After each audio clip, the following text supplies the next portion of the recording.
Shalom Bapak Ibu Saudara terkasih. Menjadi manusia baru atau ciptaan baru memiliki ukuran yang sangat tinggi. Bukan hanya melakukan suatu ibadah atau tidak. Dari seorang non-Kristen menjadi Kristen.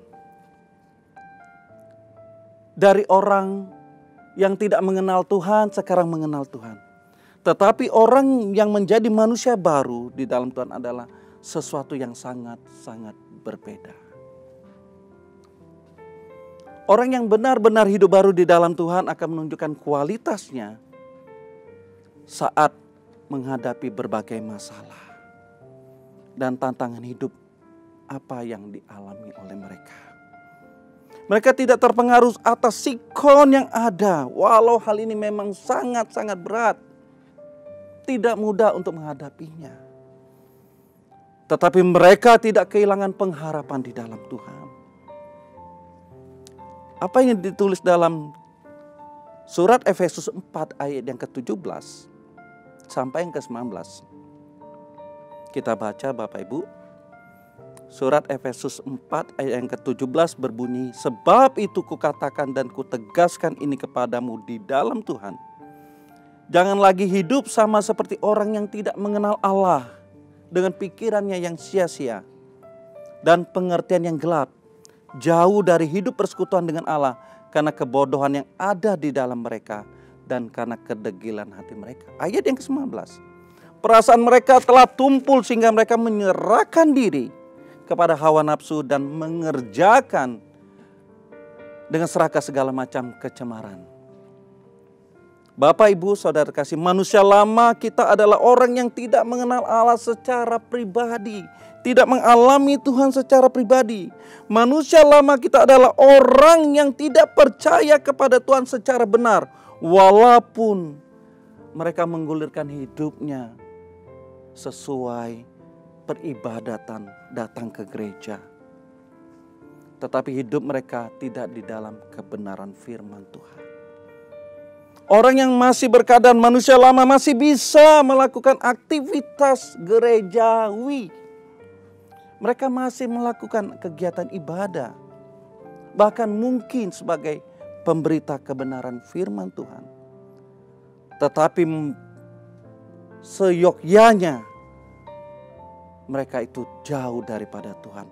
Mereka tidak mengalami hidup Tuhan Yesus dalam kehidupan mereka sehari-hari. Mereka tidak tinggal di dalam firman Tuhan.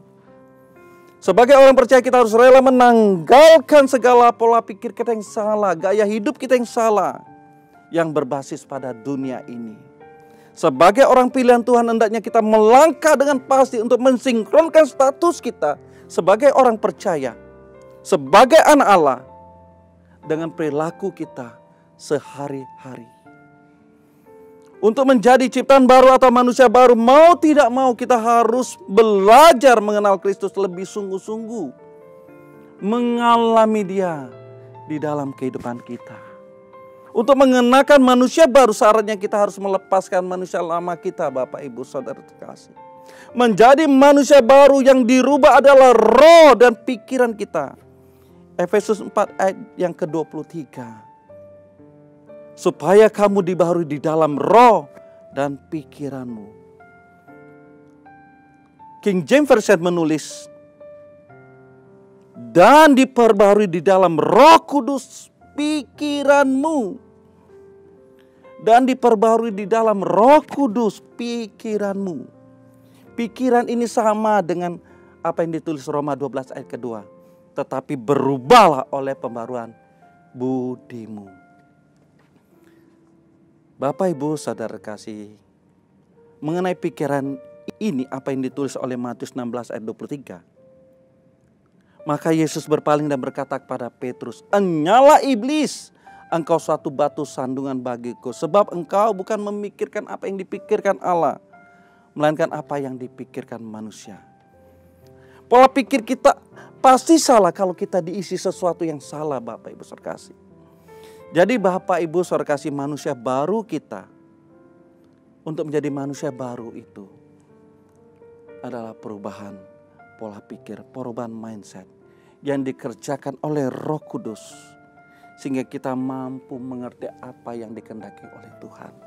Kita mampu melakukan kehendak Allah, sehingga kita tidak serupa dengan dunia ini. Roma 8 ayat yang ke-7, sebab keinginan daging adalah perseteruan terhadap Allah. Jadi Bapak Ibu, kalau kita mengikuti keinginan daging kita, artinya kita menjadi seterunya Allah, musuhnya Allah. Menjadi manusia baru artinya segala sesuatu yang kita lakukan sesuai dengan kehendak Bapa di surga. Tidak bisa suka-suka kita lagi, tetapi suka-sukanya Tuhan. Sesungguhnya melayani Tuhan itu Bapak Ibu adalah melayani pikiran dan perasaannya Tuhan kita. Tentu saja Tuhan memberikan kesempatan kepada kita masing-masing individu untuk menghasilkan buah. Kalau sebelumnya kita belum menghasilkan buah atau berdampak bagi sesama kita, atau perbuatan kita belum dinikmati oleh Tuhan, maka sekarang waktunya kita menghasilkan buah dari hidup kita. Menjadi manusia baru harus terlihat ada buahnya Bapak Ibu. Jika tidak bisa, kita belum mau berubah. Jika tidak bisa ada buah di dalam kehidupan kita, kita belum mau berubah. Belum mau menanggalkan manusia lama kita. Allah menginginkan kita anak-anaknya sungguh-sungguh berubah menjadi manusia baru. Dan untuk itu bukan hanya suatu status saja. Suatu status saja. Tetapi bagaimana kita memang berkeadaan manusia baru. Berkeadaan sebagai manusia baru artinya menghasilkan buah kodrat ilahi dalam kehidupan kita. Kodrat ilahi adalah kehidupan yang kita harus lakukan, merubah paradigma kita dari natur dosa kita menjadi natur ilahi. Dari kodrat dosa kita menjadi kodrat ilahi. Inilah Bapak Ibu sesungguhnya perjalanan kekristenan kita. Dengan demikian menyadari hal ini, betapa mahalnya kesempatan yang diberikan Tuhan kepada kita. Kesempatan itu ada di dalam hidup kita yang sangat-sangat singkat ini. Mari kita berjuang untuk menjadi manusia yang dikehendaki Allah, yaitu manusia baru. Bodohnya manusia Bapak Ibu menutup mata rohani mereka terhadap pengertian tanggung jawab hal ini.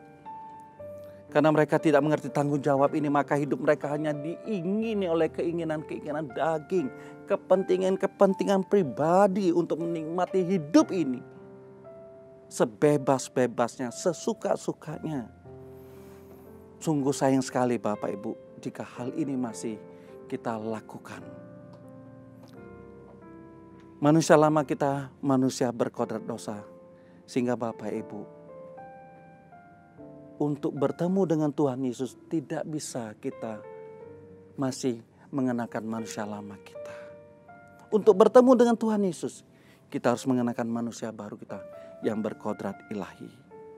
Inilah perjuangan kita, inilah inti kekristenan kita Bapak Ibu. Bila ada pengajaran yang tidak mengajarkan adanya perubahan natur ini dari natur dosa menjadi natur ilahi, maka pengajaran itu pasti salah Bapak Ibu. Tuhan memberikan Roh Kudus kita kemampuan untuk mengerjakan hal ini. Asal kita memiliki satu kesungguhan hati, satu tekad yang sungguh-sungguh, satu komitmen yang serius untuk berubah. Mengenakan manusia baru yang dikehendaki oleh Tuhan. Inilah kehidupan kita yang harus kita kerjakan selama kita masih diberi nafas oleh Tuhan. Mari Bapak Ibu kita berjuang untuk mengenakan manusia baru. Sola Gracia, Tuhan Yesus memberkati.